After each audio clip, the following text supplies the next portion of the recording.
Breaking news చూస్తున్న ఉత్తరప్రదేశ్ ప్రయాగ్రాజ్ మహాకుంభమేళలో మరోసారి అగ్ని ప్రమాదం సంభవించింది. అగ్ని ప్రమాదం గురించి సమాచారం అందిన వెంటనే అనేక అగ్నిమాపక సిబ్బంది సంఘటన స్థలానికి చేరుకున్నారు. అప్పటికే స్థానికులు మంటలను ఆర్పే ప్రయత్నం చేశారు. శంకరాచార్య మార్గ్లోని సెక్టర్ 18లో ఈ అగ్ని ప్రమాదం జరిగింది. దీని కారణంగా అక్కడ ఉన్న అనేక టెంట్లు బూడిదయ్యాయి. టెంట్కు మంటలు అంటుకున్న వెంటనే చుట్టుపక్కల ఉన్న ప్రజలను ఖాళీ చేయించారు. అయితే అక్కడ గాలి బలంగా వీస్తున్నందున మంటలు వేగంగా వ్యాపిస్తూ ఉన్నాయి.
బ్రేకింగ్ న్యూస్ చూస్తున్న ఉత్తరప్రదేశ్ ప్రయాగ్రాజ్ లో మహాకుంభమేళలో మరోసారి అగ్ని ప్రమాదం సంభవించింది.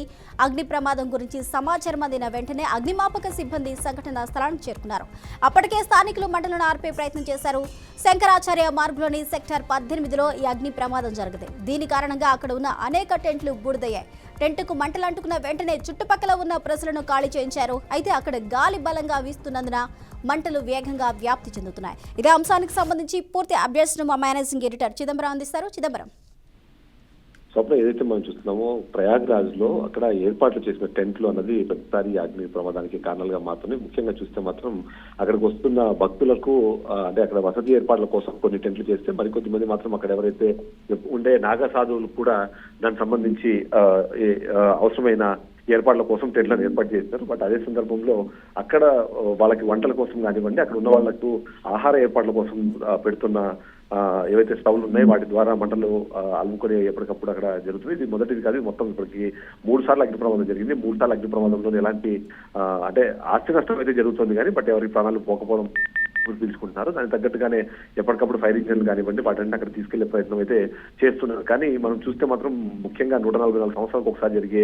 మహాకుంభమేళ అనే పేరుతో లక్షలాది మంది అక్కడికి చేరుకుంటున్నారు. లక్షలాది మంది అక్కడ వసతి ఏర్పాట్ల కోసం కానివ్వండి మిగిలిన వాటి కోసం కానీ తిరుగుతున్న నేపథ్యంలో ఫైర్ ఇంజిన్లు కూడా లోపలికి వెళ్ళడానికి ఒక్కొక్కసారి ఇబ్బందికర పరిస్థితులు క్రియేట్ అవుతున్నాయి. అంతేకాకుండా ఈ భక్తులను అదుపు చేసేందుకు కోసం పెడుతున్న బ్యారికేడ్లు ఏవైతే ఉన్నాయో అవి కూడా ఫైర్ ఇంజిన్లను తీసుకెళ్లేందుకు కొద్దిగా అడ్డంకిగా మారుతున్న నేపథ్యంలో వాటిని దాటుకొని ఫైర్ ఇంజిన్లు లోపలికి వెళ్లి వాళ్ళకు సహాయక చర్యలు అయితే చేస్తున్నారు. ఓవరాల్ చూస్తే మాత్రం ఎప్పటికప్పుడు ఉత్తరప్రదేశ్ ప్రభుత్వం కానివ్వండి ప్రయాగ్రాజ్ లో ఉన్న కుంభమేళకు సంబంధించిన ప్రతినిధులు కానివ్వండి అలాంటి ఇబ్బందులు కలగకుండా ఉండేందుకు ప్రయత్నం చేస్తున్నారు. కానీ బట్ అక్కడ ఉన్న ప్రజలు ఎవరైతే ఉన్నారో వాళ్ళ అలసత్వం వల్లనే ఇలాంటి అగ్ని ప్రమాదాలు జరుగుతున్నది అయితే ఒక అంచనాకు వచ్చినట్టుగా మనం చెప్పాలి. స్వప్న, అయితే చిదంబరం రెడ్డి, ఇప్పటికే ఈ మహాకుంభమేళ ప్రారంభమైన తర్వాత 3వసారి అగ్ని ప్రమాదం జరిగినట్లుగా అయితే చెప్తున్నారు. అయితే ఎందుకు ఇలాంటి ప్రమాదాలు తరచుగా జరుగుతూ ఉన్నాయి? ఎక్కడ లోపం ఉంది? ఈ ప్రమాదానికి గల పర్టికులర్ రీజన్ ఏంటి?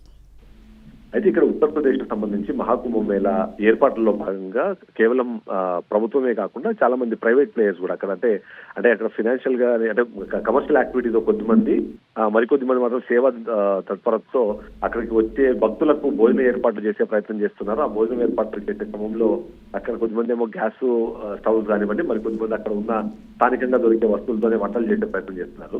ఈ కారణంగానే ఎక్కువ మంది వస్తుండడం కానివ్వండి దాన్ని అక్కడ వాళ్ళు ప్రభుత్వం దాని మీద పూర్తి స్థాయిలో కంట్రోల్ లేకపోవడం వల్ల వీళ్ళు చేస్తున్న వంటలు అక్కడ జరుగుతున్న తప్పుల వల్లనే ఈ మంటలు అంటుకుంటున్నాయి. ముఖ్యంగా అక్కడ పర్మనెంట్ స్ట్రక్చర్స్ వేయడానికి అవకాశం కానివ్వండి, అనుమతులు కానీ లేవు. కాబట్టి అయితే కంటైనర్ల ద్వారా కానివ్వండి, లేకపోతే టెంట్ల ద్వారా మాత్రమే అక్కడ వసతి ఏర్పాట్లు చేయాల్సిన పరిస్థితి ఉన్న సిచ్యువేషన్. మరొకటి అది నదీ తీరంలో ఉండడం వల్ల కూడా భారీగా గాలులు వీస్తూ ఉంటాయి. ఒక్క చోట ఎక్కడైనా చిన్న అగ్ని ప్రమాదం జరిగిన ఒక చిన్న సమస్య తలెత్తినా సరే అది వెంటనే మొత్తం ఎక్కువ ప్రాంతానికి అలుముకునే పరిస్థితులు కూడా మనకు కనిపిస్తుంది. ముఖ్యంగా టెంట్లు ఏవైతే ఉన్నాయో అవి ఎక్కువ శాతం బట్టలతో ఉంటాయి కాబట్టి ఒకసారి అంటుకున్నది అంటే మాత్రం అది మొత్తం బూడిదయ్యే పరిస్థితి మనకు కనిపిస్తుంది. దానికి తోడు ఏవైతే ఫైర్ ఇంజన్లు ఉన్నాయి, ఫైర్ ఇంజన్ల దగ్గరలో అందుబాటులో ఉంచిన బ్యారికేడ్లు కానివ్వండి, అక్కడ ఉన్న భక్తులను తప్పించుకొని ఆ ఫైర్ ఇంజన్లు ఆ ప్రాంతానికి చేరుకోవడానికి కూడా సమయం పడుతున్న నేపథ్యంలోనే ఈ ఘటనలు పునరావృతం అవుతున్నాయని అయితే మనకు అర్థమవుతుంది. ప్రభుత్వము ఎన్ని చర్యలు తీసుకున్నా సరే అక్కడ స్థానికంగా ఉన్న వాళ్ళు కానివ్వండి, బయట నుంచి వచ్చి అక్కడ